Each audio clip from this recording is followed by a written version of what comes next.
أعوذ بالله من الشيطان الرجيم.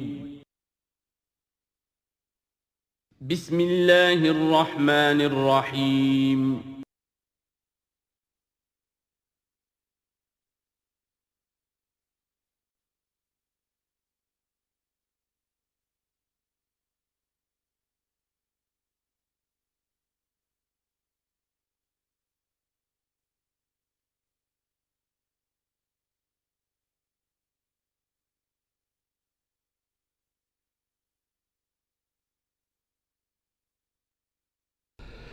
نحمده ونصلي على رسوله الكريم اما بعد فاعوذ بالله من الشیطان الرجیم بسم اللہ الرحمن الرحیم سبحان الذي اسرى بعبده ليلا من المسجد الحرام الى المسجد الاقصى الذي باركنا حوله لنريه من آياتنا انه هو السميع البصير وآتينا موسى الكتاب وجعلناه هدى لبني إسرائيل ألا تتخذوا من دوني وكيلا ذرية من حملنا مع نوح إنه كان عبدا شكورا صدق اللہ العظیم۔ اس سے پہلے کہ ہم سورہ بنی اسرائیل کا ترجمہ شروع کریں، سورہ نحل کے آخری حصے میں ایک بڑی عظیم آیت آئی تھی کہ جس کے حوالے سے کسی قدر وضاحت ہونی چاہیے، لیکن چونکہ اس وقت میں چاہتا تھا کہ وقت کے اندر اندر اس کا ترجمہ مکمل ہو جائے تو میں اس وقت رکا نہیں۔ یہ آیت نمبر 125 ہے سورہ مبارکہ کی، ادع الی سبیل ربک بالحکمت والموعظۃ الحسنۃ وجادلھم باللتی ہی احسن۔ اصل میں اس میں دعوت اسلامی اور دعوت دین کے 3 مختلف لیولز کا تذکرہ ہے۔ عام طور پر اس کو ایک ہی چیز سمجھ کر لوگوں نے ترجمہ بھی کیا ہے، وضاحت بھی کی ہے، لیکن دقت نظر سے جائزہ لیا جائے تو چونکہ انسانوں میں مختلف قسم کے انسان ہیں تو دعوت و تبلیغ کے بھی اسی اعتبار سے مختلف گوشے کہہ لیجئے، مختلف لیولز کہہ لیجئے۔ مثلا یہ کہ انسانوں میں ایک چھوٹی بڑی ہی مائنورٹی ہوتی ہے جن کو ہم انٹیلیجنسیا کہتے ہیں۔ یہ وہ لوگ ہیں کہ جو عقل سے کام لیتے ہیں، کسی بات کو قبول کرتے ہیں تو پہلے عقل سے سمجھتے ہیں تب قبول کرتے ہیں، جذبات سے نہیں۔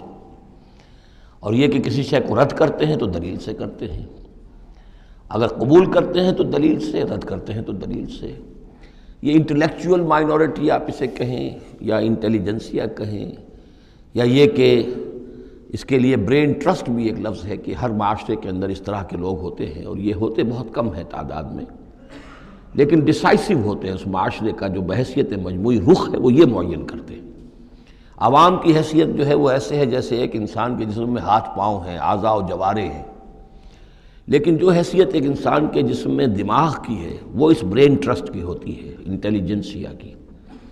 یہ طبقہ جو ہے اس کو دعوت جو دی جائے تو ظاہر بات ہے کہ وہ بعض سے نہیں، جذباتی نہیں، بالحکمہ، پختہ باتیں، عقلی دلائل، محکم باتیں، وہ حکمت جس کے بارے میں فرمایا گیا وَمَن یُؤْتَ الْحِکْمَةَ فَقَدْ أُوتِیَ خَیْرًا کَثِیرًا، سورہ بقرہ میں ہم پڑھائے ہیں۔ اور وہ حکمت کے جو 3 جگہ پر حضور صلی اللہ علیہ وسلم کی جو تعلیم و تربیت ہے اس کے مراحل میں سب سے اونچا مرحلہ بیان ہوا ہے، یتلو علیہم آیاتہ ویزکیہم ویعلمہم الکتاب والحکمہ۔ یہ حکمت جو ہے گہری باتیں، دانائی کی باتیں، عقل کی باتیں، مسلمہ اصول، ان کے حوالے سے یہ سمجھنا کہ کس شے کی اہمیت زیادہ ہے، کس شے کی اہمیت کم ہے، کیا چیز پرائمری امپورٹنس کی ہے، کیا سیکنڈری ہے، ان چیزوں کو جاننے والے لوگ جو ہیں، جو اصول پہچان لیتے ہیں، پھر اصولوں کو منطبق کرنا جانتے ہیں، تو ان کے لیے دعوت جو ہے وہ بھی بہرحال اسی سطح کی ہونی چاہیے کہ وہ دعوت جو ہے دلائل پر، براہین پر۔ جب قرآن کہتا ہے اپنے مخالفین سے ہاتوا برہانکم ان کنتم صادقین، لاؤ دلیل لاؤ، تو ظاہر بات ہے کہ پھر ان کے مخاطبین جو ہیں ان کو بھی حق پہنچتا ہے کہ وہ دلیل طلب کریں۔ اب اس کے لیے ظاہر بات ہے کہ وہی شخص یہ کام کر سکتا ہے جو خود اپنی ذہنی سطح کے اعتبار سے کافی بلند ہو چکا ہو، جس کا اپنا شعور بہت پختہ ہو چکا ہو۔ جب تک کہ وہ خود حکیم نہ ہو تو حکمت کے ساتھ دعوت کیسے دے گا؟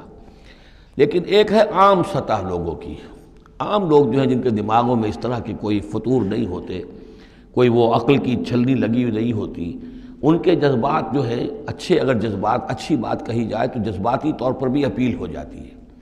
یوں سمجھیے کہ دل جو ہے ان کے کھلے ہیں، کھلی کتاب کے مانند ہیں، آپ جو چاہیں لکھ دیجئے، جیسے کھلی صاف سلیٹ ہے، اس پر آپ نے جو چاہا لکھ دیا۔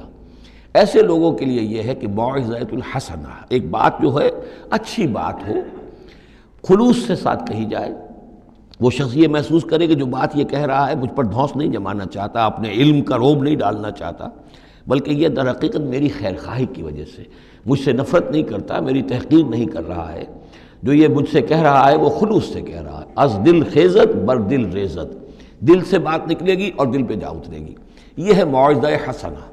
عوام الناس کے لیے دعوت جو ہے وہ اس لیول کے اوپر ہوتی ہے، وہ زیادہ عقلی اور منطقی اور بحثیں اور ان کے سامنے فلسفے کی جو ہے وہ کتابیں کھول کر آدمی بیٹھ جائے تو یہ گویا کہ ان پر ظلم ہے، یہ ان کے لیے تکلیف ما لا یطاق ہے۔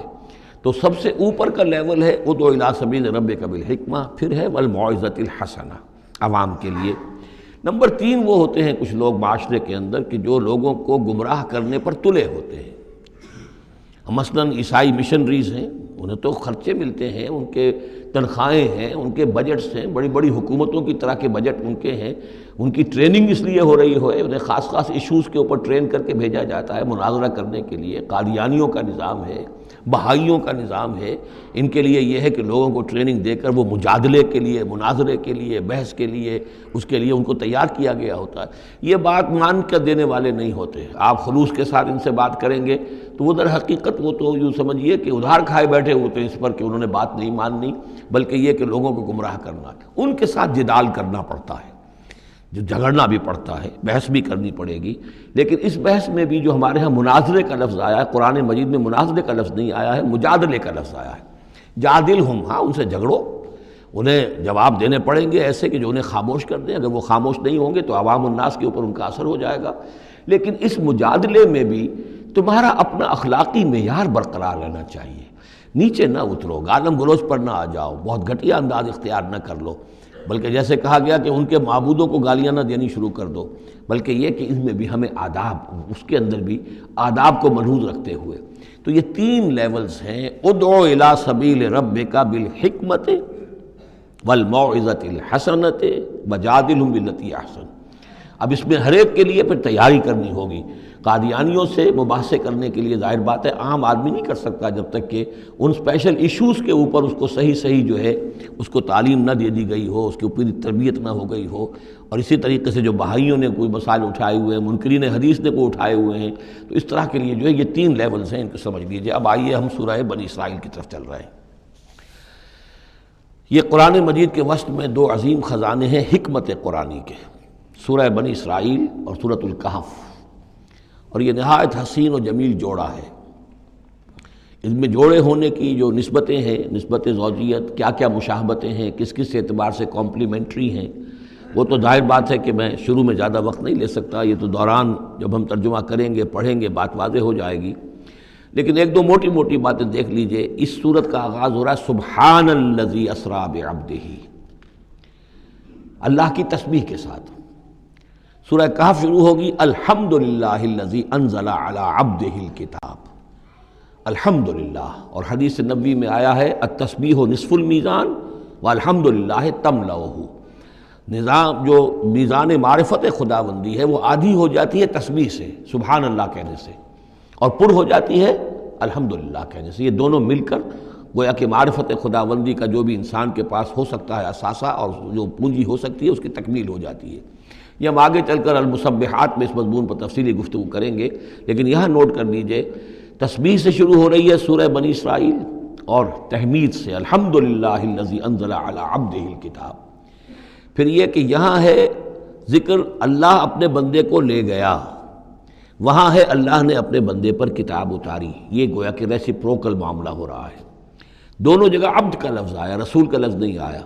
سبحان الذی اسریٰ بعبدہ، الحمدللہ الذی انزل علی عبدہ الکتاب۔ اس طرح آخر میں آپ دیکھیں گے 2 آیت قل سے شروع ہوگی، قل الرحمن ایما تدعوا فلہ الاسماء الحسنی، اسی طریقے سے آخری آیت بھی ہے۔ اور پھر اسی طریقے سے سورہ کہف کی بھی آخری 2 آیتیں قل سے شروع ہوگی۔ 4 قل ہیں، 4 قل تو سورتوں کے ہیں، قل یا ایھا الکافرون اور قل هو اللہ احد اور قل اعوذ برب الفلق اور قل اعوذ برب الناس، 4 قل بہت مشہور ہیں، لیکن یہ 4 قل جو ہیں، 2 آیتیں قل والی یہ جو سورہ بنی اسرائیل کی آیت ہیں، اور 2 آیتیں قل والی جو سورہ کہف نہایت عظیم آیات ہیں، اور ان دونوں میں بھی وہی ریسیپروکل نسبت ہوگی کی طرف کہ میں نے اشارہ کیا ہے۔ ایک اور خاص بات یہ ہے ان صورتوں میں کہ یہ اس طریقے سے انٹرلاکڈ ہے، جیسے ریل گاڑی کے 2 ڈبے ہوتے ہیں، ان کو جوڑا ہوا ہوتا ہے بیچ میں، انٹرلاکڈ ہوتے ہیں۔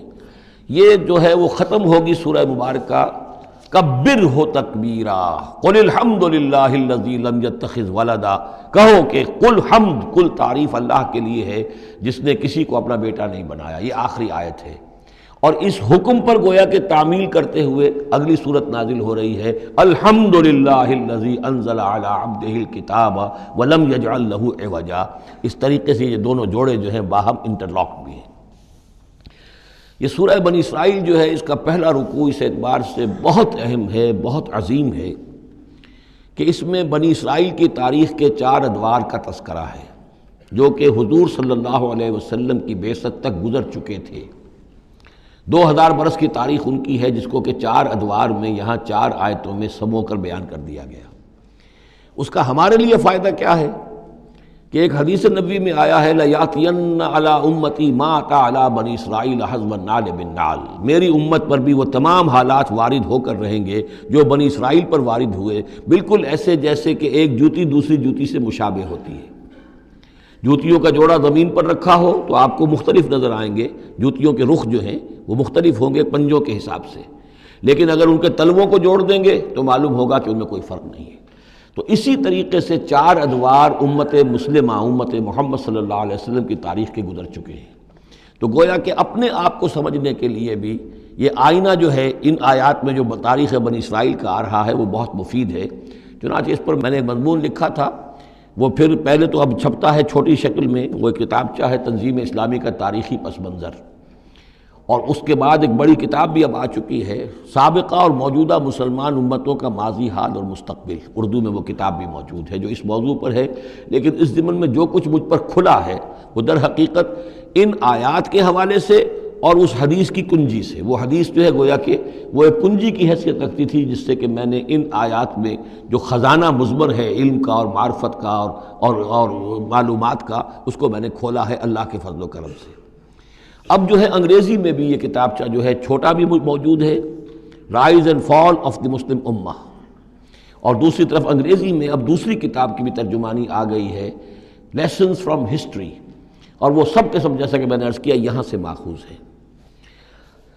سبحان الذی اسریٰ بعبدہ لیلا من المسجد الحرام الی المسجد الاقصی، پاک ہے وہ ذات کہ جو لے گئی راتوں رات اپنے بندے کو صلی اللہ علیہ وسلم مسجد الحرام سے، یعنی مکہ مکرمہ خانہ کعبہ کے پاس سے، الی المسجد الاقصی، دور کی مسجد کی طرف، یعنی یروشلم، بیت مسجد اقصی جو کہ قبلہ رہا ہے بنی اسرائیل کا، الذی بارکنا حولہ، جس کے ماحول کو ہم نے بابرکت بنایا ہے۔ یہ بابرکت اس اعتبار سے بھی ہے کہ بہت ہی یعنی دنیاوی اعتبار سے بھی بہت زرخیز علاقہ ہے، بہت اچھی آب و ہوا ہے، اور اس اعتبار سے بھی کہ یہاں سینکڑوں نبی آئے ہیں، وہ حضرت ابراہیم کا مدفن بھی وہیں ہے، حضرت ابراہیم کا مسکن وہ رہا ہے، بہت سے انبیاء وہاں رہے ہیں، اور یہ جو مرکز رہا ہے یروشلم کا، ہیکل سلیمانی، یہ نہ معلوم کتنے نیک لوگ جو ہیں یہاں رہے ہیں اور یہاں پر عبادتیں ہوتی رہی ہیں، تو وہ پورا ماحول جو ہے روحانی اعتبار سے بھی مادی اعتبار سے بھی بڑا بابرکت ہے۔ یہ اشارہ ہو رہا ہے معراج کے سفر کی طرف، جس کے 2 حصے ہیں، ایک حصہ زمینی اور حصہ پھر آسمان کی طرف۔ زمینی حصہ یہ ہے کہ مسجد حرام سے اور مسجد اقصی یروشلم تک حضور کو لے جایا گیا، اور اس کے بعد پھر وہاں سے جو ہے اسینٹ، جو اوپر اٹھنا جو ہے آسمانوں کی طرف کا سفر جو ہے وہ شروع ہوا ہے۔ قرآن مجید میں یہاں صرف اس پہلے حصے کا ذکر کیا ہے، اور اس کا خاص سبب کیا ہے؟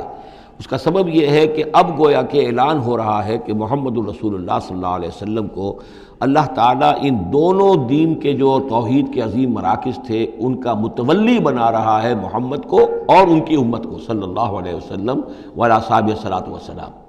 اس حوالے سے آپ کو وہاں لے جایا گیا، وہاں تمام انبیاء کرام ان کی ارواح وہاں جمع ہوئیں، جو بھی ان کو اللہ تعالیٰ نے اس کو جسد دیے ہوں گے، مثالی جسد دیے جن حقیقتوں کو ہم نہیں جان سکتے، یہ تمام جو ہے پھر متشابہات میں آ جائے گا۔ وہاں حضور نے ان کی امامت کی، پھر وہاں سے آسمان کی طرف آپ کا سفر کا جو ہے وہ عروج کا، معراج کا سفر شروع ہوا ہے۔ اس کا ذکر قرآن مجید میں اس دوسرے حصے کا جو ہے وہ پھر سورۃ النجم میں آئے گا مختصر طور پر، یہاں صرف اس کے زمینی حصے کا ذکر ہے۔ سبحان الذی اسریٰ بعبدہ لیلا من المسجد الحرام الی المسجد الاقصی الذی بارکنا حولہ لنریہ من آیاتنا، تاکہ ہم دکھائیں اسے اپنے بندے کو محمد کو صلی اللہ علیہ وسلم اپنی آیات۔ انہ هو السمیع العلیم، یقیناً سمیع البصیر، یقیناً وہی اللہ ہے سب کچھ سننے والا، سب کچھ دیکھنے والا۔ اب اس کے بعد وہ جو مرکز تھا وہاں پر، چونکہ بنی اسرائیل کی تاریخ کا وہ مرکز رہا ہے، حضرت سلیمان علیہ السلام نے اس کو تعبیر کیا تھا، تو اب ان کی تاریخ کا حوالہ شروع ہو رہا ہے۔ وَآتَيْنَا مُوسَى الْكِتَابَ، اور ہم نے موسیٰ کو کتاب دی تھی یعنی تورات۔ وَجَعَلْنَاهُ هُدًى لِبَنِي اسرائیل، اور ہم نے اسے بنایا تھا ہدایت نامہ، رہنمائی بنی اسرائیل کے لیے۔ وہ ہدی للناس اس معنی میں نہیں تھی کہ تمام نوع انسانی کے لیے ہو، بلکہ وہ در حقیقت بنی اسرائیل کے لیے ہدایت نامہ۔ وَجَعَلْنَاهُ هُدًى لِبَنِي اسرائیل أَلَّا تَتَّخِذُوا مِن دُونِي وَكِیلًا، اور اس کی تعلیم کا لب لباب اور خلاصہ، توحید کا اصل جو جوہر ہے، مغز ہے، وہ کیا ہے؟ اللہ کے سوا کسی کو کارساز نہ سمجھو، مت پکڑو کسی اور کو میرے سوا کارساز، کسی پر تمہارا بھروسہ، کسی پر توکل نہ ہو میرے سوا۔ یہ توحید کا لب لباب ہے اور خلاصہ ہے۔ ذریۃ من حملنا مع نوح، اے وہ لوگ جو اولاد ہو ان کی جن کو ہم نے اٹھایا تھا نوح کے ساتھ، سوار کیا تھا کشتی میں نوح کے ساتھ۔ حضرت نوح علیہ السلام کے 3 بیٹے، سام، حام، یافس، اور ظاہر بات ہے سام ہی کی نسل ہے یہ کہ جس میں حضرت ابراہیم کی پیدائش ہوئی، اور انہی کی نسل ہے یہ بنی اسرائیل۔ تو گویا کہ یہاں ذکر ہو رہا ہے کہ وہ جو لوگ حضرت نوح علیہ السلام کے ساتھ بچا لیے گئے تھے ان کی کشتی میں، انہی میں سے ایک کی نسل تم ہو۔ ذریۃ من حملنا مع نوح انہ کان عبدا شکورا، یقیناً وہ ہمارا بہت ہی شکر گزار بندہ تھا حضرت نوح علیہ السلام کے بارے میں۔ وقضینا الی بنی اسرائیل فی الکتاب لتفسدن فی الارض مرتین، اور ہم نے یہ پہلے ہی متنبہ کر دیا تھا بنی اسرائیل کو کتاب میں کہ 2 مرتبہ تم زمین میں بڑا فساد بچاؤ گے۔ وَلَتَعْلُنَّ عُلُوًّا كَبِيرًا، اور بہت ہی تم سرکشی کرو گے، بہت بڑی سرکشی کرو گے۔ یعنی 2 ادوار تم پر ایسے آئیں گے، شرارتیں کرو گے، سرکشی کرو گے، دین سے دور ہو جاؤ گے، لہو و لعب میں مبتلا ہو جاؤ گے، عیاشیوں کے اندر، اور اس میں تمہارا جو ہے اللہ تعالیٰ کی طرف سے پھر تمہارے اوپر عذاب کے کوڑے برسیں گے۔ اب یہاں پہ بٹوین دی لائن یہ ہے کہ اس سے پہلے ان کا ایک دور آیا کہ جس کے اندر ان کو اللہ تعالیٰ نے ان پر رحمتیں فرمائیں۔ کیونکہ ہم کچھ چیزیں پڑھ چکے ہیں تاریخ بنی اسرائیل کے ضمن میں، وہ ذہن میں رکھیے۔ حضرت موسیٰ علیہ السلام لے کر نکلے بنی اسرائیل کو مصر سے، تو یہ 1400 قبل مسیح کی بات ہے۔ اس کے بعد وہ آئے ہیں، تورات انہیں ملی ہے جبکہ وہ جبل طور کے پاس پڑاؤ ڈالا ہے۔ وہاں سے پھر شمال مشرق کی طرف چلے ہیں، جب کہا گیا کہ جنگ کرو قوم نے انکار کر دیا، تو 40 برس تک کی سزا مل گئی ان کی بزدلی کی وجہ سے۔ 40 برس تک وہ اسی صحرا میں بھٹکتے پھرے۔ اسی دوران حضرت موسیٰ کا انتقال ہو گیا اور حضرت ہارون کا بھی انتقال ہو گیا۔ لیکن پھر صحرا میں جو نسل پیدا ہوئی وہ پلی بڑھی، وہ ہمت والی تھی، مشقت دیکھی ہوئی تھی اس نے پھر جنگ کی اور جہاد کیا۔ حضرت یوشع ابن نون جو خلیفہ اول تھے حضرت موسیٰ علیہ السلام کے، ان کی سرکردگی میں تو فلسطین فتح کر لیا۔ پہلا شہر جو فتح ہوا وہ اریحا یا جریکو ہے، تو آج بھی موجود ہے وہ شہر۔ اس کے بعد انہوں نے کچھ عرصے کے اندر پورا فلسطین فتح کر لیا۔ لیکن غلطی یہ کی کہ اس میں ایک مرکزی حکومت نہیں بنائی، بہت سے 12 حکومتیں، 12 قبیلے تھے، جیسے 12 چشمے ان کو دیے گئے تھے، 12 حکومتیں بنا لی۔ پھر آپس میں لڑنے بھی لگے، طوائف الملوکی ہوئی۔ تو آس پاس کے جو مشرک اور کافر قومیں تھیں سیریا وغیرہ میں اور آس پاس اردن کے رہنے والی، انہوں نے پھر جو ہے ان کے اندر ریشہ دوانی شروع کی، اور ایک دور یہ آیا کہ اس میں ان کو بہت سے لوگوں کو اپنے گھروں سے نکال دیا گیا، اور وہ لوگ بڑی ہی زوال سے 2-4 ہو گئے۔ تب انہیں ہوش آیا، انہوں نے سیموئیل نبی جو ان کے تھے ان سے کہا کہ ہمارے لیے سپہ سالار مقرر کیجئے، ایک سپہ سالار ہو تاکہ اس کے پیچھے ہم سب کے سب 12 کے 12 قبیلے جمع ہو کر جنگ کریں، تو پھر یہ کہ اپنے دشمنوں پر فتح حاصل ہو۔ یہ وقفہ تقریباً 300 برس کا ہے، جس کے بعد وہ جنگ ہوئی ہے طالوت اور جالوت کی، اور حضرت طالوت نے جالوت کو قتل کیا۔ پھر حضرت داؤد منظر پر آ گئے، پھر طالوت، حضرت داؤد اور حضرت سلیمان، یہ 3 ان کی حکومتیں ہیں تقریباً 100 برس پر پھیلی ہوئی۔ 16 برس طالوت کے، 40 برس حضرت داؤد کے، 40 برس حضرت سلیمان کے۔ یہ گویا کہ ان کی خلافت راشدہ ہے۔ جیسے ہمارے یہاں حضرت ابوبکر کا دور مختصر ہے، پھر حضرت عمر، پھر حضرت عثمان رضی اللہ تعالی عنہم، تو یہ مل کر جو ہمارے ہاں بنتے ہیں 24 برس 3 خلافتوں کے، ان کے ہاں یہ 100 برس کا عرصہ ہے۔ لیکن حضرت عثمان کے بعد آپ کو معلوم ہے کہ تقسیم ہو گئی تھی مملکت، اس لیے کہ حضرت علی رضی اللہ تعالی عنہ کی خلافت کو حضرت امیر معاویہ نے تسلیم نہیں کیا، تو شام اور مصر کے علاقے علیحدہ رہے۔ بالکل اسی طرح ہوا وہاں پر بھی کہ حضرت سلیمان کے بعد ان کے 2 بیٹوں میں جو مملکت تقسیم ہو گئی، ایک شمالی مملکت تھی جس کا نام اسرائیل تھا اور سامریہ اس کا دارالخلافہ تھا، ایک جنوبی تھی یہودا اور وہ اس کا جو ہے یا یروشلم اس کا دارالخلافہ۔ تو اس طریقے سے 2 ملک یہ بن گئے۔ یہ زمانہ ان کا ابھی عروج کا بہرحال ہے، کچھ کئی 100 برس ان کے عروج کے گزرے، پھر ان میں خرابیاں آئیں، پھر ان کے اندر شرک، مشرکانہ اوہام آ گئے، دنیا پرستی آ گئی، شریعت کا مذاق بنانا ہو گیا معاملہ، تو پھر ان پر زوال آیا۔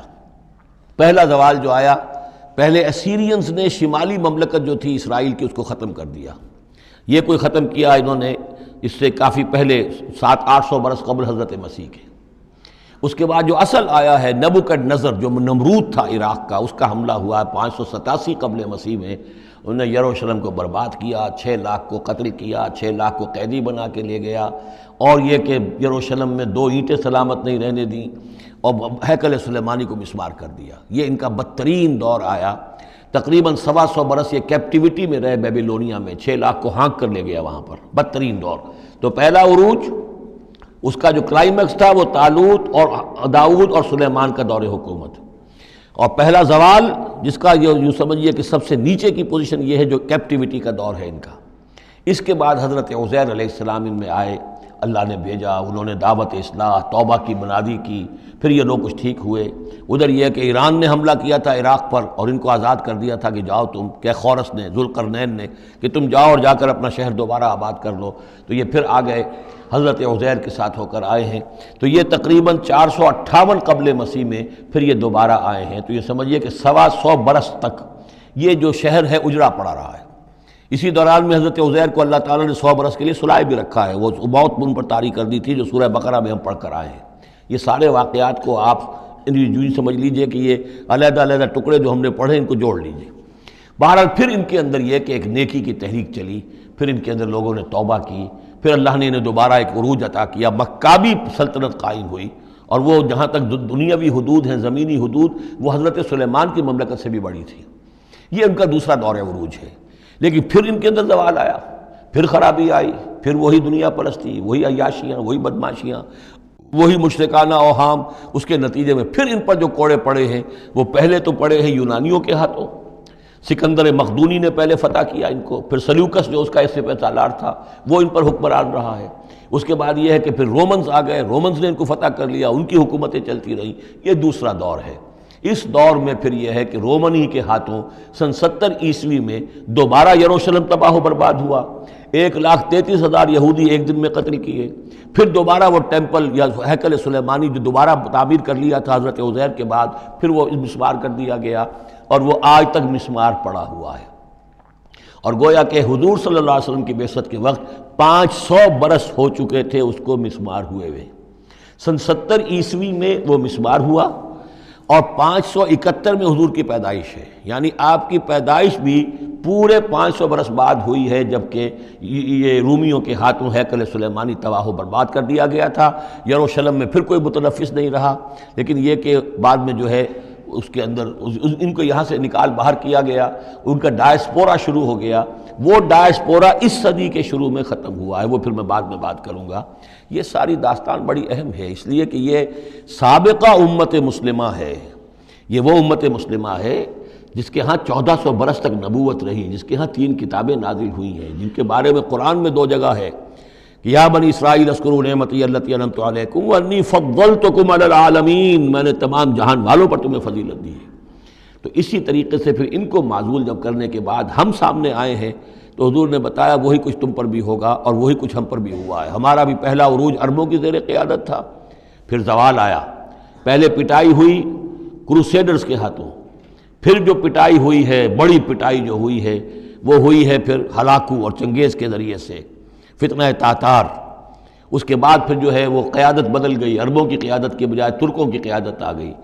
وہ وہی لوگ جنہوں نے لاکھوں کروڑوں مسلمان قتل کیے، پھر وہ ایمان لے آئے، پھر اسلام لے آئے، انہی کے ذریعے کی مختلف حکومتیں بنی، ترکان تیموری اور ترکان صفوی اور ترکان سلجوقی اور ترکان عثمانی۔ لیکن اس کے بعد پھر ان پر بھی زوال آیا، وہ ہم نے دیکھ لیا اس صدی میں گریٹ اوٹومان امپائر جو ہے اس صدی کے شروع میں ختم ہو گئی، اور ہم پر بھی جو دوسرا جو دور آیا عذاب کا وہ یورپ کی قوموں کے ذریعے سے آیا۔ کہیں انگریز آ گئے، کہیں فرانسیسی آ گئے، کہیں اطالوی آ گئے، کہیں اسپینیئرز آ گئے، کہیں ڈچ آ گئے۔ تو جیسے کہ یہودیوں پر بھی دوسرا عذاب جو آیا تھا وہ گریکس اور رومنز کے ہاتھوں، اسی طریقے سے مسلمانوں پر بھی دوسرا زوال کا دور جو آیا ہے وہ یورپین کولونیل پاورز کے ہاتھوں آیا۔ ہم نے یہ طے کر دیا تھا، پہلے ہی سنا دیا تھا بنی اسرائیل کو کہ تم اپنی تاریخ میں 2 مرتبہ بہت فساد مچاؤ گے اور بہت سرکشی کرو گے۔ فَإِذَا جَاءَ وَعْدُ أُولَاهُمَا، جب ان دونوں میں سے پہلے وعدے کا وقت آ گیا، بَعَثْنَا عَلَيْكُمْ عِبَادًا لَنَا أُولِي بَأْسٍ شَدِيدٍ، ہم نے تم پر مسلط کر دیے اپنے ایسے بندے جو بڑی سخت جنگ کرنے والے، بڑے سخت جنگجو تھے۔ فَجَاسُوا خِلَالَ الدِّيَارِ، تو وہ تمہاری آبادیوں میں، ملکوں میں گھس گئے۔ وَكَانَ وَعْدًا مَفْعُولًا، اور وہ وعدہ جو اللہ کا تھا وہ پورا ہو کر رہا۔ یعنی جب تم شرارت کرو گے، جب تم دین سے برگشتہ ہو جاؤ گے، جب تم اللہ کی کتاب کو، اللہ کے قانون کو جو ہے وہ مذاق اور ہنسی بنا لو گے، تو پھر تم پر ہمارے عذاب کے کوڑے پڑیں گے۔ یہ میں بتا چکا ہوں، پہلے یہ کوڑے آئے اسیرینز کے ہاتھوں جنہوں نے ختم کر دیا اسرائیلی مملکت کو، پھر یہ آئے نیبوکڈنیزر کے ہاتھوں، بیبیلونینز کے ہاتھوں، جس نے کہ یروشلم کو بھی برباد کیا، 6 لاکھ کو قتل کیا، 6 لاکھ کو ساتھ لے گیا اور ہیکل سلیمانی مسمار کر دیا۔ ثم رددنا لکم الکرۃ علیہم، پھر ہم نے تمہاری باری لوٹائی ان پر۔ پھر اللہ تعالیٰ نے ان کو پھر ایک مرتبہ پھر وہ دی، سہارا دیا، چاہے وہ سہارا ایرانیوں کی وجہ سے ہوا کہ خورس یا سائرس ذوالقرنین، اس نے اب عراق پر حملہ کیا اور پھر یہاں پہ ان کو اجازت دے دی کہ تم چلے جاؤ اور جا کر اپنا شہر دوبارہ آباد کر لو، تو یہ واپس آئے۔ ثم رددنا لکم الکرۃ علیہم، پھر ہم نے تمہاری باری لوٹائی دی ان پر، وامددناکم، اور تمہاری مدد کی، بے اموال، اموال کے ذریعے سے بھی، وبنینا، اور اولاد بیٹوں کے ذریعے سے بھی، وجعلناکم اکثر نفیرا، اور پھر ہم نے تمہیں بنا دیا ایک کثیر تعداد والی قوم، تم پھلے پھولے پھر ایک بڑی پراسپرس قوم بن گئے۔ ان احسنتم احسنتم لانفسکم، تم نے اگر کوئی بھلائی کمائی تو اپنے نفس کے لیے بھلائی کمائی، اپنے لیے کمائی، اپنے فائدے کے لیے۔ وَإِنْ أَسَأْتُمْ فَلَهَا، اور اگر کوئی برا کام کیا تو وہ بھی اپنے لیے کیا، اس کا وبال تم پر دنیا میں بھی آیا اور آخرت میں بھی اس کا عذاب آئے گا۔ فَإِذَا جَاءَ وَعْدُ الْآخِرَةِ، جب وہ دوسری مرتبہ کی وہ سرکشی اور تمرد اور شیطنت تمہاری اور تمہارا جو ہے دین سے برگشتگی کا دور آیا، تو دوسرے وعدے کا وقت آیا، لِيَسُوءُ وُجُوهَكُمْ، یہاں وہ الفاظ محذوف سمجھیے، بَعَثْنَا عَلَيْكُمْ عِبَادًا لَنَا أُولِي بَأْسٍ شَدِيدٍ، وہ گویا کہ الفاظ یہاں ریپیٹ نہیں کیے گئے۔ دوبارہ پھر ہم نے تمہارے اوپر ایسے زوردار لوگوں کو مسلط کیا، لِيَسُوءُ وُجُوهَكُمْ، تاکہ وہ تمہارے چہروں کو بگاڑ دیں، تمہارے حلیے بگاڑ دیں۔ وَلِيَدْخُلُوا الْمَسْجِدَ كَمَا دَخَلُوهُ أَوَّلَ مَرَّةٍ، اور وہ داخل ہوں مسجد میں، یعنی مسجد اقصیٰ میں، ہیکل سلیمانی میں، جیسے کہ وہ داخل ہوئے تھے پہلی مرتبہ۔ جیسے بے حرمتی کی تھی بیبیلونینز نے بیت المقدس کی اور ہیکل سلیمانی کی، ایسی ہی بے حرمتی پھر کی ہے ٹائٹس رومی نے سن 70 عیسوی میں اس ہیکل کی بھی، اور ہیکل کو مسمار کر دیا۔ لِيَدْخُلُوا الْمَسْجِدَ كَمَا دَخَلُوهُ أَوَّلَ مَرَّةٍ وَلِيُتَبِّرُوا مَا عَلَوْا تَتْبِيرًا، اور یہ کہ تباہ و برباد کر دیں ہر اس شے کو جس کے اوپر بھی ان کو اختیار اور قبضہ حاصل ہو جائے۔ عَسَىٰ رَبُّكُمْ أَن يَرْحَمَكُمْ، یہ دور گزر چکے 2000 برس، یعنی ان کا سیکنڈ جو سمجھیے کہ زوال کی انتہا تھی وہ چلی آ رہی تھی 500 برس سے محمد الرسول اللہ صلی اللہ علیہ وسلم کی بعثت کے وقت تک۔ ایک عروج، ایک زوال، پھر عروج، پھر زوال، اور زوال کو 500 برس ہو گئے تھے جب کہ حضور کی بعثت ہوئی اور یہ قرآن نازل ہوا۔ ان حالات میں کہا جا رہا ہے عسیٰ ربکم ان یرحمکم، تمہارا رب اب بھی تم پر رحم فرمانے کو تیار ہے، ممکن ہے کہ تمہارا رب تم پر رحم کرے۔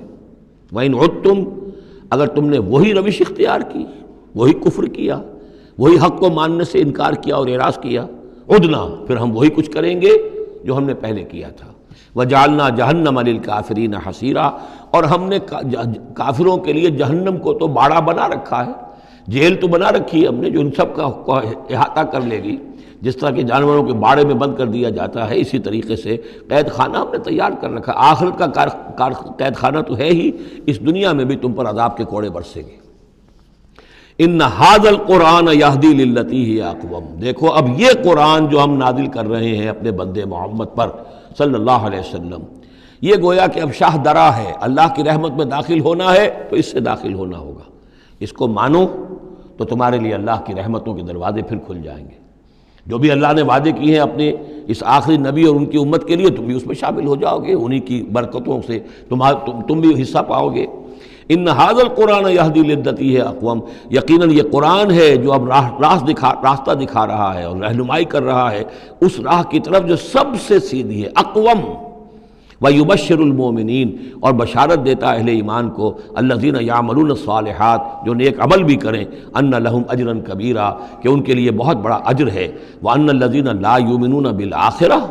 اب دیکھیے جہاں بھی وہ بات آتی ہے عمل کی خرابی کی تو ایمان بالآخرہ کا تذکرہ، اور وہ لوگ کہ جو ایمان نہیں رکھتے آخرت پر، آتدنا لہم عذابا علیما، ان کے لیے تو ہم نے فراہم کیا ہوا ہے دردناک عذاب۔ یہ پہلا رکوع 10 آیات کا بہت ہی اہم ہے تاریخی اعتبار سے، اور اس کو سمجھنا چاہیے۔ یہ خد و خال یہ ہماری ہی گویا کہ امت مسلمہ ایک ہم ہیں، الحمدللہ امت محمد میں شامل ہیں، لیکن یہ بھی ایک امت مسلمہ تھی، یہ سابقہ امت مسلمہ ہے، اور ابھی یہ ختم نہیں ہوئی ہے، موجود ہے۔ اگر ڈپوزڈ ہے، معزول کر دی گئی ہے، وہ دوسری بات ہے، اور تقریباً 2000 برس سے یہ بڑے سختیوں کے اندر تھی، لیکن اب تقریباً 100 برس سے یہ ابھر کر آ گئی ہے، اور یوں سمجھیے کہ اب 2 پتنگیں اوپر چڑھ رہی ہیں۔ ایک سابقہ امت مسلمہ کی 1917 سے چڑھنی شروع ہوئی، بالفور ڈکلریشن، 1948 میں اسرائیل بن گیا، 1967 میں اسرائیل کی جو توسیع ہو گئی، 1991 میں آپ کو معلوم ہے کہ جو اس کا اربوں میں ایک ہی دشمن ہو سکتا تھا جس سے اسے خطرہ تھا، عراق، اس کا برکس نکال دیا گیا۔ اب وہ اس پورے علاقے کے اندر تو کتنی بڑی طاقت ہے کہ کسی عرب ملک کے اندر یہ جرت نہیں ہے کہ وہ اسرائیل کا مقابلہ کر سکے۔ لیکن یہ کہ امت مسلمہ میں بھی رنائسنس شروع ہوا ہے، یہ بھی اپنے انتہائی زوال کو پہنچ چکی تھی اس صدی کے آغاز میں۔ پہلی جنگ عظیم کے بعد جب سلطنت عثمانیہ ختم ہوئی، خلافت ختم ہو گئی 1924 میں، تو اس کے بعد سے یہاں بھی ایک رنائسنس شروع ہو چکا ہے۔ یہاں بھی پھر آزادی کی تحریکیں چلیں، پھر جو ریوائیول کی تحریکیں، احیائی تحریکیں، جماعت اسلامی کی تحریک، اخوان کی تحریک، مخزومی پارٹی، اسی طریقے سے جو ایران میں تھے فدائی، یہ تحریکیں چل رہی ہیں۔ تو اس کو بھی جاننا بہت ضروری ہے کہ یہ جو صدی ہماری گزری ہے، اب ختم ہو رہی ہے، اس صدی کے دوران ہمارا ایک زوال کا عمل بھی چل رہا تھا، اور ایک یہ کہ ایک نئی ایک ترقی کی طرف بھی ہم آگے بڑھے ہیں رفتہ رفتہ۔ یہ دونوں پروسیس سائیڈ بائی سائیڈ، مرج البحرین یلتقیان بینہما برزخ لا یبغیان، یہ دونوں عمل چل رہے ہیں۔ ان تمام چیزوں کا صحیح اندازہ ہونا چاہیے، ذہن میں خاکہ ہونا چاہیے، تاکہ کوئی شخص دین کی خدمت کر رہا ہو تو اسے معلوم ہو زمان و مکان کے اعتبار سے میں کہاں ہوں، کس جگہ کھڑا ہوں، ماضی کیا ہے، سامنے کیا ہے، داہنے بائیں کیا حالات ہیں۔ تو یہ ساری چیزیں جو ہیں ان کو سمجھنا بہت ضروری ہے۔ چنانچہ وہ جو میں نے چند کتابوں کا تذکرہ کیا ان کو غور سے پڑھیے، 2 مختصر ہیں، 2 ذرا اس سے بڑی ہیں۔ وَيَدْعُو الْإِنسَانُ بِالشَّرِّ دُعَاءَهُ بِالْخَيْرِ، اور انسان پکار بیٹھتا ہے شر جبکہ وہ پکار رہا ہوتا ہے اپنے نزدیک خیر۔ یعنی جب انسان دعا کرتا ہے اللہ یوں کر دے، اسے یہ معلوم نہیں کہ یہ اس کے لیے شر ہے، مانگ رہا ہے، جیسا کہ ہم پڑھ چکے سورہ بقرہ میں، عسیٰ ان تکرہوا شیئا وہو خیر لکم، اے اللہ یہ چیز مجھ سے دور کر دے، جو چیز تم ناپسند کرتے ہو حقیقت میں اس میں تمہارا خیر ہے۔ وعسیٰ ان تحبوا شیئا وہو شر لکم، اور ہو سکتا ہے تم کسی شے کو پسند کرو اور اس میں تمہارے لیے شر ہے۔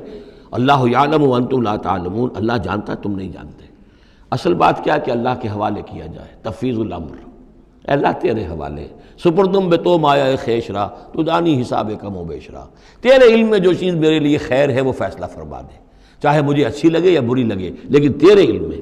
اللہم انی استخیرک بعلمک واستقدرک بقدرتک واسألک من فضلک العظیم، میں تو تیری قدرت سے قدرت چاہتا ہوں، تیرے علم سے خیر چاہتا ہوں، مجھے کیا پتہ کس شے میں خیر ہے کس میں شر ہے، تو جانتا ہے۔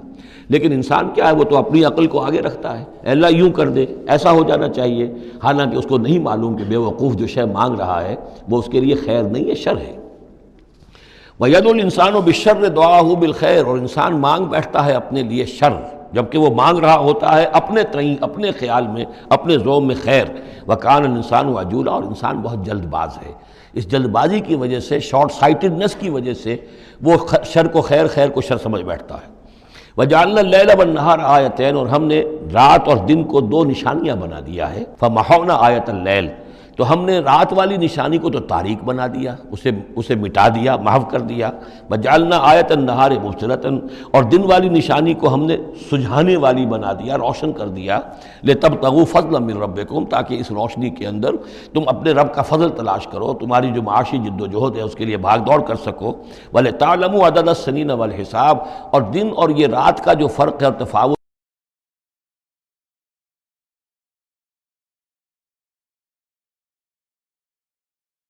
نظام الاوقات ہے. ایک دن ایک رات ایک دن ہو گیا، پھر ایک دن ایک رات، اس طرح بڑھتے بڑھتے پھر ہفتہ بنتا ہے، جو پھر اس کے بعد جو ہے وہ مہینہ اور سال. وَكُلَّ شَيْءٍ فَصَّلْنَاهُ تَفْصِيلًا، اور ہم نے ہر چیز کو پوری طرح کھول کھول کر بیان کر دیا ہے. وَكُلَّ إِنسَانٍ أَلْزَمْنَاهُ طَائِرَهُ فِي عُنُقِهِ، اور ہر انسان کے ہم نے چپکا دیا ہے اس کی قسمت یا اس کی نحوست یا اس کی خوشبختی یا اس کی جو بھی ہے بدقسمتی، یہ سب چیزیں انسان کی اپنی گردن میں ہم نے کہیں چپکا دی ہیں. اب اللہ جانے کہ یہ کوئی واقعتاً اس کی کوئی مادی حقیقت بھی ہے، شاید کوئی گلینڈ ایسا ہو ابھی جو ابھی تک ہمارے ڈسیکشن میں نہ آیا ہو، کوئی بہت ہی مائکروسکوپک ہو، اور اس میں کوئی بڑا ہی یوں سمجھیے کہ مائکروسکوپک کمپیوٹر اللہ نے لگا رکھا ہے. یہ سب ہو سکتا ہے، کچھ ممکن نہیں کہ پھر ہمیں کہیں معلوم ہو کہ یہاں پر کوئی چیز ہے، اونقی اس کی گردن میں کوئی شے ہے کہ جو ہم نے وہاں پہ لٹکا دی ہے. وَكُلَّ إِنسَانٍ أَلْزَمْنَاهُ طَائِرَهُ، طائر کا لفظ جو آتا ہے عام طور پر تو نحوست کے لیے آتا ہے، لیکن یہ کہ اس کے ساتھ یہ جو بھی قسمت ہے، کسی کا مقسوم ہے، جو بھی اس کو ملنا ہے، یہ ساری چیزیں جو ہیں انسان کی، وہ ہر انسان کے ساتھ گویا کہ اس کی وہ کتاب ام الکتاب میں سے اللہ تعالیٰ نے جو اس کا کھاتا ہے، اس کا ڈیبٹ کریڈٹ وہ یہاں پر لگا دیا ہے. وَنُخْرِجُ لَهُ يَوْمَ الْقِيَامَةِ كِتَابًا يَلْقَاهُ مَنشُورًا، اور ہم نکال لیں گے اس کے لیے قیامت کے دن اسے ایک کتاب کی شکل میں جسے وہ پڑھے گا، کھلی ہوئی کتاب.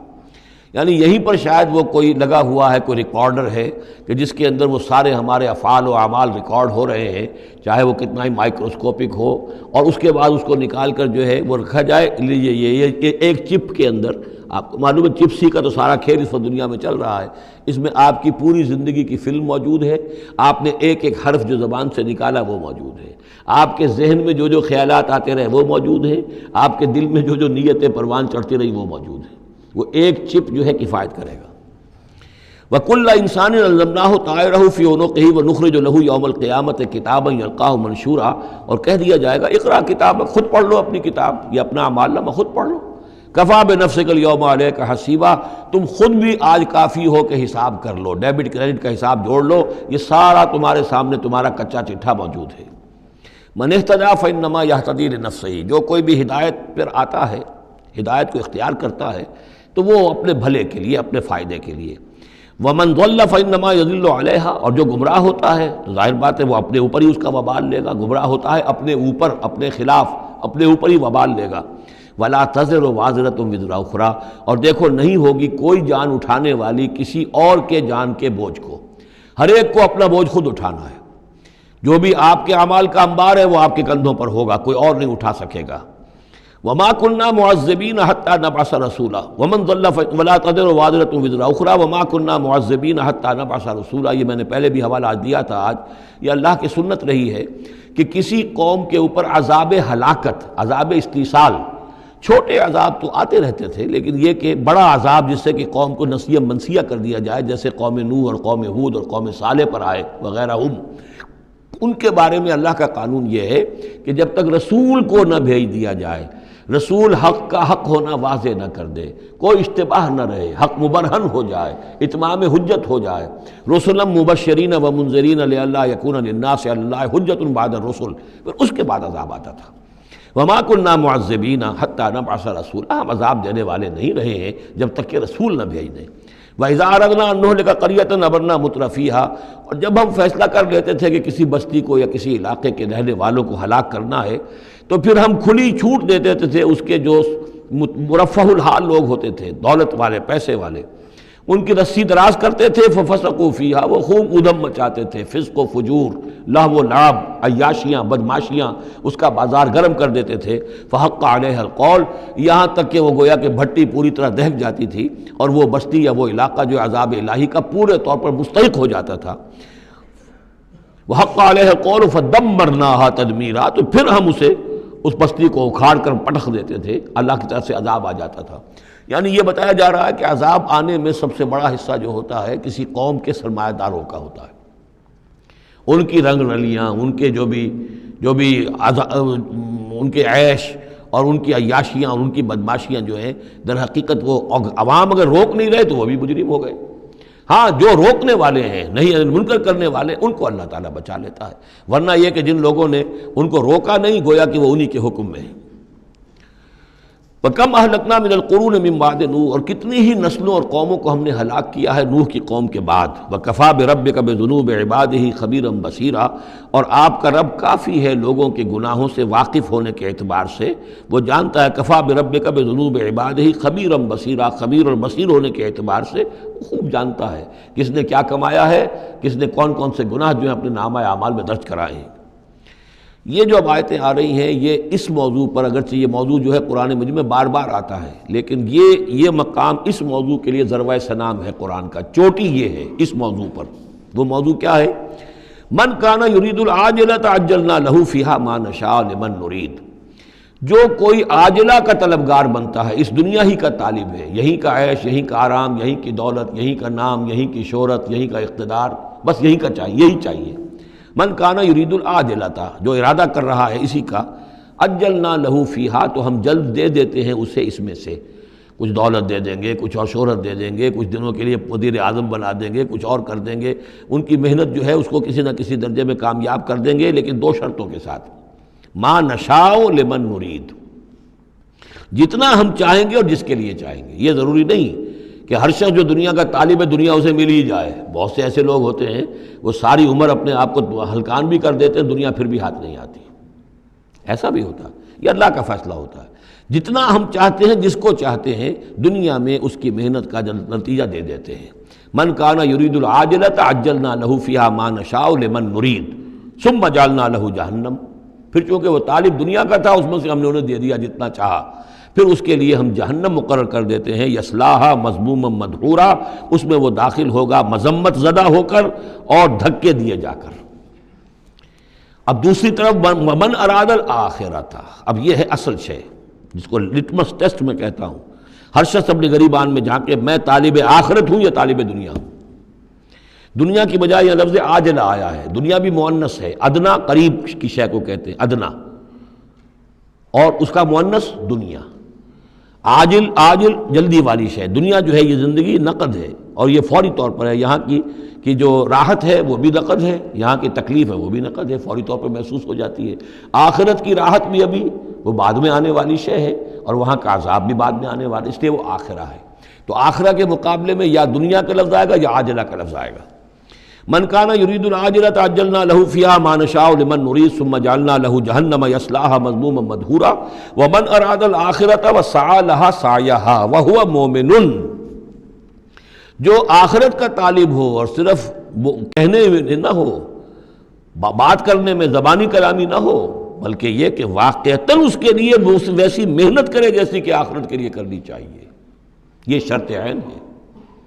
وسعی لہا سعیہا، اس دنیا کے لیے کتنی بھاگ دوڑ کرتے ہو، اس کے ساتھ ذرا مقابلہ کرو، آخرت اس کے مقابلے میں کتنی قیمتی ہے، کتنی بھاگ دوڑ اس کے لیے ہونی چاہیے۔ وسعی لہا سعیہا وہو مومن، ایمان بھی رکھتا ہو اور اس کے لیے ویسی محنت کرے جیسی کہ اس کے لیے کی جانی چاہیے۔ فَأُولَٰئِکَ کَانَ سَعْیُہُم مَشْکُورًا، یہ وہ لوگ ہوں گے کہ جن کی سعی جو ہے اللہ تعالیٰ کے ہاں اس کی قدر کی جائے گی، قدر افزائی کی جائے گی۔ اللہم ربنا اجعلنا منہم، کافی کٹھن مقام ہے، آسان نہیں ہے، بڑی شرطیں ہیں جو اللہ نے لگائی ہیں۔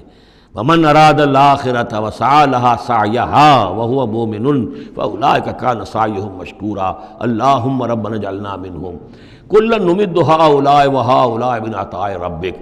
باقی یہ کہ اس دنیا کی زندگی میں تو ہم مدد پہنچا رہے ہیں ان کو بھی اور ان کو بھی، اہل ایمان کو بھی، طالب آخرت کو بھی، طالب دنیا کو بھی دے رہے ہیں۔ جب ہم نے امتحان کے لیے یہاں رکھنا ہے تو راشن تو دینا ہی ہے، کھانے پینے کے لیے تو مجرموں کو بھی اور مومنوں کو بھی اور مسلموں کو بھی کچھ نہ کچھ دینا ہے، سبسسٹنس تو ہمارے ذمے ہے۔ یہ تیرے رب کی عطا میں سے ہے، وما کان عطاء ربک محظورا، اور آپ کے رب کی عطا جو ہے وہ روکی نہیں جا سکتی۔ یعنی مسلمان یہ چاہیں کہ کافروں کو کچھ نہ دیا جائے، یہ نہیں، یہاں کا معاملہ ہم نے کھلا چھوڑا ہوا ہے، اس میں یہ کہ آپ چاہیں انہیں کچھ نہ ملے، وہ یہ آپ کی بات پوری نہیں ہوگی۔ انظر کیف فضلنا بعضهم علی بعض، دیکھو کیسے ہم نے بعض کو بعض پر فضیلت دی ہے، دنیا میں مال و اسباب میں دی ہے، ذہنی صلاحیتوں میں دی ہے، اور مختلف اعتبارات سے فضیلتیں دی ہیں۔ وَلَلْآخِرَةُ أَكْبَرُ دَرَجَاتٍ وَأَكْبَرُ تَفْضِيلًا، لیکن آخرت جو ہے وہ درجے کے اعتبار سے اور فضیلت کے اعتبار سے بہت بڑی ہوگی۔ یہاں کتنا فرق پڑ جائے گا، کوئی محل میں رہ رہا ہے، کوئی کٹیا میں رہ رہا ہے۔ اچھا وہ 20 سال رہ لے گا محل میں، یہ 20 سال رہ لے گا کٹیا میں، کتنا فرق پڑ گیا۔ لیکن وہاں جو ہے ہمیشہ ہمیشہ کے لیے رہنا ہے، روح و ریحان و جنت نعیم، جنات و عدن میں، یا ہمیشہ کے ہمیشہ رہنا ہے جہنم کے اندر، وہ کتنا فرق ہوگا۔ یہاں کا کیا فرق ہے؟ کچھ بھی نہیں، مرنا اسے بھی ہے اسے بھی ہے، چاہے اس کے لیے بڑے سے بڑے ڈاکٹر موجود ہیں اور یہ کہیں پہ جا کے علاج کرا لے، موت اس کو بھی آئے گی، موت اس کو بھی آ جائے گی۔ زیادہ زیادہ یہ اسے حسرت رہے گی کہ میں علاج نہیں کرا سکا، بس اللہ اللہ خیر صلی اللہ، لیکن کیا سب جن کو جو علاج کرا سکتے ہیں ان سب کو شفا ہو جاتی؟ کتنے ہی ہیں لاکھوں روپیہ خرچ کر کے آتے ہیں، اس کے بعد بھی وہ شفا تو نہیں ہوتی۔ لا تجعل مع اللہ الہا آخر، اللہ کے ساتھ کسی اور کو الہ نہ بناؤ۔ فتقعدا، پھر تمہیں بیٹھ رہنا پڑے گا مذموماً مخذولا، مذمت زدہ ہو کر اور اللہ کی جناب سے بے توفیق بنا کر۔ اللہ تعالیٰ جو ہے خذلان الہی، مخذولا، بے یار و مددگار چھوڑ دے گا۔ پھر اس کے بعد یہ دو رکوع جو ہیں یہ بہت اہم ہیں، جیسا کہ میں نے عرض کیا تھا، یہ حضرت عبداللہ ابن عباس رضی اللہ تعالیٰ عنہما کے نزدیک یہ تورات کی تعلیم کا نچوڑ ہے، 10 commandments، the Quranic version of 10 commandments۔ تورات میں جو احکام عشرہ آئے تھے اس کا یہ قرآنک ورژن ہے جو یہاں پر آ رہا ہے۔ اس کا خلاصہ ہم پہلے پڑھ چکے ہیں سورہ انعام کے آخری حصے میں، یہاں ذرا وہی باتیں ہیں کہ ذرا تفصیل سے آئی ہیں۔ وَقَضَىٰ رَبُّكَ أَلَّا تَعْبُدُوا إِلَّا إِيَّاهُ، تیرے رب نے فیصلہ کر دیا ہے کہ نہیں پوجو گے سوائے اس کے کسی کو۔ وَبِالْوَالِدَيْنِ إِحْسَانًا، اور اللہ کے اور والدین کے ساتھ احسان، نیک سلوک۔ یہ چوتھا مقام آ گیا جہاں کہ اللہ، تیسرا مقام آیا ہے، چوتھا مقام سورہ لقمان میں آئے گا، اللہ کے حقوق کے فوراً بعد والدین کے حقوق۔ اما یبلغن عندک الکبر، اگر پہنچ ہی جائیں وہ دونوں بڑھاپے تک تمہارے پاس، احدہما، وہ اکیلے کوئی ایک ان میں سے، او کلاہما، یا دونوں، یعنی والدین اس بڑھاپے کی اور ضعیفی کی عمر کو پہنچ گئے، یا والد فوت ہو گئے والدہ ضعیفی کی عمر کو پہنچ گئی، یا والدہ فوت ہو گئی والد ضعیفی کی عمر کو پہنچ گئے، یا دونوں کے دونوں ضعیفی کی عمر کو پہنچ گئے۔ اما یبلغن عندک الکبر احدہما او کلاہما فلا تقل لہما اف، تو انہیں اف تک مت کہو، جھڑکنا نہیں، ولا تنہرہما، ان کو جھڑکو مت، وقل لہما قولا کریما، ان سے بات کرو نرمی کے ساتھ، ادب کے ساتھ۔ کسی وقت ان کی بات ٹالنی بھی پڑ جاتی ہے، ابا جان یہ بات تو میں نہیں کر سکتا، میری مجبوری ہے، لیکن سختی کے ساتھ نہیں، ایسی بات نہ ہو کہ جس سے ان کا دل دکھے کہ آج یہ میرے سامنے سینہ تان کر بات کر رہا ہے، کل یہی تھا وہ جو چھوٹا چھوٹا سا لپٹتا تھا میری ٹانگوں میں آ کر، اور وہ یہی ہے جسے میں گود میں لیے پھرتا تھا، یہ دل دکھے نہ۔ وَاخْفِضْ لَهُمَا جَنَاحَ الذُّلِّ مِنَ الرَّحْمَةِ، یہ آگے جو میں نے کہا تھا والدین کے لیے بھی اپنے بازوؤں کو، کندھوں کو عاجزی کے ساتھ ان کے سامنے جھکا کر رکھو، سینہ تان کر بات نہ ہو ان سے، بات جب بھی ہو معلوم ہو کہ جھکے ہوئے ہیں، ان کا ادب کر رہے ہیں۔ وَقُلْ رَبِّ ارْحَمْهُمَا كَمَا رَبَّيَانِي صَغِيرًا، اور دعا کیا کرو کہ اے میرے رب ان پر رحم فرما دونوں پر، جیسے کہ انہوں نے ہمیں پالا، مجھے پالا جب کہ میں چھوٹا سا تھا، میں تو سب سے زیادہ ضعیف تھا، کمزور تھا، میرے لیے غذا کا، میرے آرام کا، مجھے تکلیف ہو تو تڑپتے یہ تھے، تو اے پروردگار اب ان کے احسانات کا میں کیا بدلہ چکا سکتا ہوں، میں تجھ ہی سے درخواست کرتا ہوں کہ جو کچھ احسانات انہوں نے مجھ پر کیے ہیں تو ان کو، ان کے طفیل، تو ان کی خطائیں بخش دے اور ان پر رحم فرما۔ وَقُلْ رَبِّ ارْحَمْهُمَا كَمَا رَبَّيَانِي صَغِيرًا ربکم عالم بما فی نفوسکم، تمہارا رب واقف ہے خوب جو کچھ تمہارے دلوں میں ہوتا ہے۔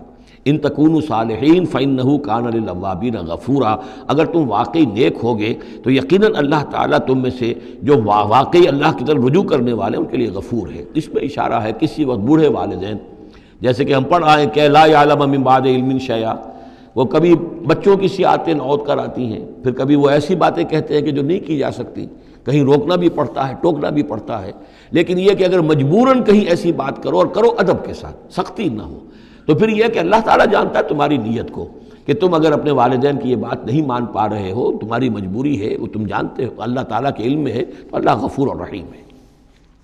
وَآتِ ذَا الْقُرْبَىٰ حَقَّهُ، اور قرابت داروں کو بھی ان کا حق ادا کرو، والمسکین، اور مسکین کو، وابن السبیل، اور مسافر کو، ولا تبذر تبذیرا، اور نام و نمود کے لیے اپنی دولت مت اڑاؤ۔ تبذیر جو ہے اسراف سے بہت بڑا جرم ہے۔ اسراف یہ ہے کہ ضرورت سے زائد خرچ کیا جائے۔ کھانا آپ کی ضرورت ہے، وہ کھانا ایک سالن روٹی سے بھی آپ کی غذا پوری ہو سکتی ہے، لیکن 4 کھانے، یہ اسراف ہے۔ کپڑا آپ کی ضرورت ہے، لیکن وارڈروب بھری ہوئی ہیں کپڑوں سے، یہ اسراف ہے۔ جتنے آپ کے لیے لازم ہے، ضروری ہے، وہ رکھیے۔ اور تبذیر یہ ہے کہ بلا ضرورت خرچ کرنا، صرف نام و نمود کے لیے، اپنی دولت کی نمائش کے لیے، شادیوں پر خرچ ہو رہا ہے اور کس قدر ہو رہا ہے، دھوم دھڑکا ہے، کوئی اس کی ضرورت نہیں ہے، یہ ہے تبذیر۔ ولا تبذر تبذیرا، اپنی دولت کو نام و نمود کے لیے مت اڑاؤ۔ ان المبذرین کانوا اخوان الشیاطین، یقیناً یہ مبذرین جو ہیں، یہ فضول خرچی کرنے والے، بیکار دولت اڑانے والے اپنی دولت کی نمائش کے لیے، یہ شیطانوں کے بھائی ہیں۔ یہ کیوں ہے؟ یہ بات جب میری سمجھ میں آئی تھی تو بہت قرآن مجید کے ایک اعجاز کا ایک پہلو مجھ پر منکشف ہوا تھا کہ وہ جو آیت ہم پڑھ چکے سورہ مائدہ میں، شیطان کیا چاہتا ہے؟ انما یرید الشیطان ان یوقع بینکم العداوۃ والبغضاء فی الخمر والمیسر، شیطان یہ چاہتا ہے کہ تمہارے مابین دشمنی پیدا کرے، بغض پیدا کر دے شراب اور جوئے کے ذریعے سے۔ وہی بغض اور دشمنی جو ہے وہ اس سے پیدا ہوتی ہے کہ کسی سیٹھ صاحب کی بیٹی کی شادی ہے اور اس پر جو کچھ ہو رہا ہے، وہ جو پوری کوٹھی جو ہے وہ بنی ہوئی ہے، بقائے نور بنی ہوئی ہے اور دھوپ دھڑ رہا ہے۔ اچھا، اسی سیٹھ صاحب کا کوئی شوفر بھی ہوگا، کوئی پہرے دار ہوگا، کوئی مالی ہوگا، کوئی اس کا خانسامہ ہوگا، اس کی بچی شاید بوڑھی ہو رہی ہو، اس کے ہاتھ پیلے نہیں ہو رہے ہیں، کیا ہوگا اس کے دل میں؟ کیا چھریاں نہیں چل رہی ہوں گی اس کے دل میں؟ کیا پھر محبت پیدا ہوگی یا نفرت پیدا ہوگی؟ پھر تو ایسا ہوگا کہ جب اس کا داؤ چلے گا، یہ پیٹ پھاڑے گا اپنے اس سیٹھ کا اور لے کر جائے گا۔ یہ ہے وہ دشمنی ڈالنے والی بات، تبذیر جو ہے، جس سے کہ دشمنی پیدا ہوتی، طبقاتی شعور پیدا ہوتا ہے، ہیوز اور ہیو ناٹس کے درمیان ایک جو خلیج ہے وہ زیادہ سے زیادہ جو ہے گہری اور چوڑی ہوتی چلی جاتی ہے۔ وَكَانَ الشَّيْطَانُ لِرَبِّهِ كَفُورًا، اور یقیناً شیطان اپنے رب کا بہت ہی ناشکرا تھا۔ وَإِمَّا تُعْرِضَنَّ عَنْهُمْ ابْتِغَاءَ رَحْمَةٍ مِّن رَّبِّكَ تَرْجُوهَا، اور اگر تمہیں اعراض کرنا ہی پڑ جائے ان سے، یعنی قرابت دار ہے، کوئی اور آپ سے کوئی سائل آ گیا ہے، کوئی اور ہے جو آپ سے کوئی مدد چاہ رہا ہے، اگر آپ کو اعراض کرنا ہی پڑ جائے، کیوں؟ ابتغاء رحمت من ربک ترجوہا، کہ خود تم اپنے رب کی رحمت کے ابھی امیدوار ہو، یعنی اس وقت تمہارے پاس کچھ نہیں ہے، تم بھی امید میں ہو کہ اللہ تعالیٰ تمہیں بھی نواز دے، تمہارے پاس کچھ نہیں ہے، تو اگر اپنے قرابت داروں سے یا ان سے اعراض کرنا پڑ رہا ہے، فَقُلْ لَهُمْ قَوْلًا مَيْسُورًا، تو بات ان سے وہ کرو کہ جو بڑی نرم ہو، شرافت کے ساتھ، انہیں جھڑکو نہیں۔ وَلَا تَجْعَلْ يَدَكَ مَغْلُولَةً إِلَىٰ عُنُقِكَ، اور نہ تو اپنے ہاتھ کو باندھ لو اپنی گردن کے ساتھ، یہ اصل میں کنایا ہے، استعارہ ہے بخل سے، کہ ہاتھ بندھا ہوا ہے، اس ہاتھ سے کچھ نکل ہی نہیں سکتا، کسی کو کچھ خیر جو ہے وہ مل ہی نہیں سکتا۔ وَلَا تَبْسُطْهَا كُلَّ الْبَسْطِ، اور نہ ہی ہاتھ کو کھول دو پورا کا پورا، یعنی یہ کہ بسا اوقات انسان کے اندر نیکی کا جذبہ اتنا جوش کھاتا ہے کہ سب کچھ اللہ کی راہ میں دے کر خود فقیر ہو جائے، یہ بھی نہیں، بلکہ یہ کہ ایک اعتدال کی رعایت ہونی چاہیے۔ فَتَقْعُدَ مَلُومًا مَحْسُورًا، ایک وقت میں جذبات کے رو میں آ کر تو یہ سب کچھ کر بیٹھے، اور بعد میں تم جو ہے بیٹھے رہو گے الزام کھائے ہوئے اور ہارے ہوئے، اور پھر ہو سکتا ہے کہ الٹا یہ خیال ہو کہ کیا حماقت میں کر بیٹھا، مجھے جو ہے ذرا اس میں اعتدال کی روش اختیار کرنی چاہیے تھی۔ اس میں بسا اوقات ایسا ہوتا ہے کہ انسان یہ سمجھتا ہے کہ یہ غریب آدمی میرا رشتہ دار جو ہے، میں اس کی کسی نہ کسی طریقے سے اب اس کے حالات بگڑے ہوئے ٹھیک کر ہی دوں، لہذا وہ اپنی امکانی حد تک مدد کر رہا ہے، لیکن حالات ٹھیک نہیں ہو رہے اس کے، تو فرمایا ان ربک یبسط الرزق لمن یشاء ویقدر، یہ جو ہے کسی شخص کے اوپر رزق کشادہ ہو جانا اور کسی کے اوپر رزق کی تحقیق ہو جانا، یہ تمہارے اختیار میں نہیں ہے، یہ تیرے رب کے اختیار میں ہے، اللہ کے اختیار میں ہے، لہذا اپنا سا فرض ادا کرو جو تم کر سکتے ہو، معقول طریقے سے، معتدل طریقے سے، متوازن طریقے سے وہ کرو، تم یہ نہ سمجھو کہ تم کسی کے حالات کو بدلنے پر قادر ہو۔ ان ربک یبسط الرزق لمن یشاء ویقدر، یہ تو تیرا رب ہی ہے کہ جو کھول دیتا ہے رزق جس کے لیے چاہتا ہے، کشادہ کر دیتا ہے اور تنگ کر دیتا ہے جس کے لیے چاہتا ہے۔ انہ کان بعبادہ خبیرا بصیرا، یقیناً وہ اپنے بندوں کے حق میں اپنے بندوں سے پوری طرح باخبر ہے اور ان کے حالات کو دیکھ رہا ہے۔ ولا تقتلوا اولادکم خشیۃ املاق، اور اپنی اولاد کو قتل مت کرو مفلسی کے اندیشے سے۔ اب یہ جو ہمارے ہاں برتھ کنٹرول کی پوری تحریک ہے پوری دنیا میں، اور مالتھوس صاحب کے زمانے سے جو تحریک چلی تھی، اور یہ کنٹرول جو ہے آبادی کا، پاپولیشن کنٹرول، تو اگرچہ ہم یہ تو نہیں کہہ سکتے کہ اس کی ساری شکلیں حرام مطلق ہیں، بعض شکلیں اس کی جائز ہیں، اور اس کے لیے ہم صرف یہ کہہ سکیں گے کہ وہ مکروہات میں شامل ہیں، لیکن یہ کہ ایک تحریک کی حیثیت سے در حقیقت یہ نفی ہے ایمان کی۔ اللہ پر توکل نہیں ہے، اللہ کے رازق ہونے پر بھروسہ نہیں ہے، اپنے حساب کتاب کو جوڑ رہے ہو، تمہیں کیا پتہ اللہ کے خزانے کون کون سے ہیں؟ ابھی کچھ عرصے پہلے ہمیں پتہ ہی نہیں تھا کہ سمندر کے اندر سے کیا کچھ غذا نکل آئے گی اور کتنی عمدہ غذا ہوگی۔ یہ گوشت جو آپ کو سمندر سے ملتا ہے یہ کس قدر عمدہ ہے صحت کے لیے، باقی جو گوشت ہم کھاتے ہیں اوپر سے ریڈ میٹ، اس کے اندر کیا کیا ہیزرڈز ہیں اور کیا کیا خرابیاں ہماری صحت کے لیے، اور یہ جو ہے جو ہمیں ملتا ہے سمندر سے یہ کس قدر عمدہ ہے، لحمن طریہ جو ہم پڑھ چکے ہیں، تو معلوم نہیں تھا۔ اسی اعتبار سے جان لیجئے کہ تم اپنی اولاد کو قتل نہ کرو، اگرچہ جو بھی یعنی یوں سمجھیے کہ کنٹراسیپٹیو میتھڈ جو ہیں اس کے اوپر قتل کا اطلاق تو نہیں ہوگا، البتہ یہ کہ اگر باقاعدہ ایبارشن ہوتی ہے تو وہ تو یقیناً قتل ہی کے زد میں آئے گی۔ وَلَا تَقْتُلُوا أَوْلَادَكُمْ خَشْيَةَ إِمْلَاقٍ نَحْنُ نَرْزُقُهُمْ وَإِيَّاكُمْ، ہم ہی ان کو بھی رزق پہنچائیں گے اور تمہیں بھی ہم دیتے ہیں۔ تم سمجھتے ہو کہ تمہیں رزق خود اپنے ذریعے سے مل رہا ہے، یہ رزق ہم نے ہے جو تمہیں دیا ہے۔ إِنَّ قَتْلَهُمْ كَانَ خِطًا كَبِيرًا، یقیناً ان کو قتل کرنا جو ہے بہت بڑی خطا ہے۔ وَلَا تَقْرَبُوا الزِّنَا، اور زنا کے قریب تک مت جاؤ۔ اب یہاں پر یہ نہیں کہا کہ زنا مت کرو، زنا سے تو بہت فاصلے پر رہو، keep at a safe distance. وَلَا تَقْرَبُوا الزِّنَا، اس کے قریب تک نہ جاؤ، إِنَّهُ كَانَ فَاحِشَةً وَسَاءَ سَبِيلًا، یقیناً یہ بہت بے حیائی کا کام ہے اور بہت ہی برا راستہ ہے۔ وَلَا تَقْتُلُوا النَّفْسَ الَّتِي حَرَّمَ اللَّهُ إِلَّا بِالْحَقِّ، اور مت قتل کرو اس جان کو، انسانی جان کو جسے اللہ نے محترم ٹھہرایا ہے مگر حق کے ساتھ۔ حق کیا ہے؟ قاتل کو قتل کیا جائے گا، اس کی جان لے لی جائے گی، اس کے قتل کے بدلے خون کے بدلے خون، یا مرتد ہے اس اسلامی ریاست میں اسے قتل کر دیا جائے گا، یا یہ کہ زانی یا زانیہ ہے شادی شدہ اس کو رجم کیا جائے گا، یا یہ ہے کہ اور بھی کوئی قتل کی جو ہے جس کے اوپر یہ کہ عائد ہو جائے، کافر ہے حربی ہے، ہر کافر نہیں، جس کے ساتھ اعلان جنگ ہے اسے قتل کیا جائے گا، یہ ہے بالحق۔ ومن قتل مظلوما، اور جسے قتل کر دیا گیا مظلوم طور پر بغیر یعنی کسی حق کے ظلم سے، فقط جعلنا لولیہ سلطانا، تو اس کے ولی کو ہم نے ایک اختیار دیا ہے، اس کے اختیار ہے اب جو مقتول ہے اسلامی قانون میں اس کے ورثاء کو اختیار حاصل ہے، چاہے تو وہ قاتل کی جان لے لیں، اصرار کریں اس پر کہ ہم خون کا بدلہ خون، جان کا بدلہ جان لیں گے، چاہے اسے معاف کر دیں، اور چاہے تو خوب بہا لے کر اور جو رقم لے کر جو ہے اس کو معاف کر دیں۔ یہ تین شکلیں ہیں، لیکن اختیار ان کے پاس ہے، حکومت کے پاس نہیں ہے، کوئی جج یہ فیصلہ نہیں کر سکتا، کوئی صدر مملکت جو ہے اس کا مختار نہیں ہے، جو ہمارے دستور میں ان کو اختیار دے رکھا ہے وہ اسلام کے صریح منافی ہے۔ یہ تو در حقیقت اختیار ہے صرف مقتول کے ورثاء کا۔ فلا یسرف فی القتل، تو وہ بھی قتل میں حد سے تجاوز نہ کرے، یہ نہ کرے کہ ایک آدمی قتل کیا اس کے قبیلے والوں نے ہم ان کے 10 قتل کریں گے، نہیں، یہ نہیں، بلکہ یہ کہ ایک قاتل جو ہے در حقیقت قتل کے بدلے اسی قاتل کی جان لی جائے گی۔ انہو کان منصورا، اس کی مدد کی جائے گی، یعنی جو بھی مقتول کے ورثاء ہیں ان کی مدد کی جائے گی۔ ریاست کا کام یہ ہے کہ وہ قاتل کو تلاش کرے، قاتل کو پکڑے، مقدمہ چلائے، اس پر ثبوت فراہم کرنا، یہ سارا ریاست کا کام ہے، لیکن مقدمے میں مدعی ریاست نہیں ہے۔ ہمارے ہاں غلطی یہ کہ اسٹیٹ ورسس وہ قانون جو مقدمہ بنتا ہے اس میں مدعی حکومت ہوتی ہے، یہ نہیں ہے، ریاست نہیں ہے، بلکہ مدعی جو ہے وہ مقتول کے ورثاء ہیں اسلام میں قتل کے مقدمات میں۔ وَلَا تَقْرَبُوا مَالَ الْيَتِيمِ إِلَّا بِالَّتِي أَحْسَنُ، یہ آیت ہم پہلے بھی پڑھ چکے ہیں، اور یتیم کے مال کے قریب تک بھی مت آؤ مگر بہترین طریقے سے، اس کی حفاظت کرو اور اس کو سنبھال کر رکھو، اس کو ضائع نہ کرو، اسے کھانے اور ہڑپ کرنے کی کوشش نہ کرو، حتیٰ یبلغ اشدہ، یہاں تک کہ وہ اپنی پوری قوت کو پہنچ جائے، پوری جوانی کو پہنچ جائے، سمجھ کو پہنچ جائے، بالغ ہو جائے۔ وَأَوْفُوا بِالْعَهْدِ، اور عہد کو پورا کرو، ان العہد کان مسئولا، یقیناً عہد جو ہے، معاہدہ جب بھی ہو جائے اس کے بارے میں مسئولیت ہے، اللہ کے ہاں جواب دہی کرنی پڑے گی، باز پرس ہوگی۔ وَأَوْفُوا الْكَيْلَ إِذَا كِلْتُمْ، اور جب بھی تم ناپو تو پورا ماپو، پیمانہ پورا بھرو۔ وَزِنُوا بِالْقِسْطَاسِ الْمُسْتَقِيمِ، جب تولو تو پوری سیدھی ترازو کے ساتھ تولو۔ ذَلِكَ خَيْرٌ وَأَحْسَنُ تَأْوِيلًا، یقیناً یہی بہتر ہے، اور انجام کے اعتبار سے بھی دیانتداری کے ساتھ پورا ناپ کر، پورا تول کر اگر تم دے رہے ہو معاملہ، تو پھر جو بقیت اللہ ہے، پھر جو بھی اللہ کی طرف سے تمہیں نفع ہو جائے گا اس میں بہت برکت ہوگی، اس میں بہت خیر ہوگا۔ احسن تاویلا ولا تخف ما ليس لك به علم ان السمع والبصر والفؤاد كل اولئك كان عنه مسؤولا۔ اس آیہ مبارکہ کے بارے میں انشاءاللہ کچھ تفصیل سے مجھے گفتگو کرنی ہے۔